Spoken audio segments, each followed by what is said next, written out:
অনুচ্ছেদ শিক্ষার মুখ্য উদ্দেশ্যই হচ্ছে একটি বিষয় সম্পর্কে সংক্ষিপ্ত ধারণা রাখা। এই ভিডিওটিতে থাকছে বাংলাদেশের নদ নদী সম্পর্কিত অনুচ্ছেদ রচনা। বাংলাদেশের নদ নদী। বাংলাদেশ নদীমাতৃক দেশ। এদেশের বুক চিরে অসংখ্য নদ নদী প্রবাহিত হয়েছে। পদ্মা, মেঘনা, যমুনা, ব্রহ্মপুত্র, তিস্তা, কর্ণফুলী ইত্যাদি প্রধান নদীর মধ্যে উল্লেখযোগ্য। এদেশে ছোট বড় মিলিয়ে প্রায় 700টির বেশি নদ নদী রয়েছে। এই নদীগুলো বাংলাদেশের ভূপ্রকৃতি, কৃষি, পরিবহন, মৎস্য চাষ এবং জীবনযাত্রায় গুরুত্বপূর্ণ ভূমিকা পালন করে। নদ নদীর পানি বাংলাদেশের কৃষির প্রাণ।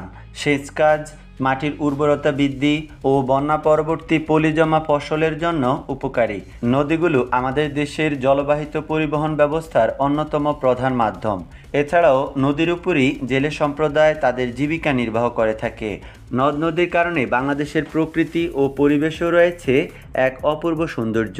তবে দুঃখজনকভাবে অনেক নদ নদী আজ শুকিয়ে যাচ্ছে বা দখল দূষণে হারিয়ে যাচ্ছে। তাই নদ নদী রক্ষা করা আমাদের নৈতিক ও জাতীয় দায়িত্ব। কারণ নদী বাঁচলে বাংলাদেশ বাঁচবে।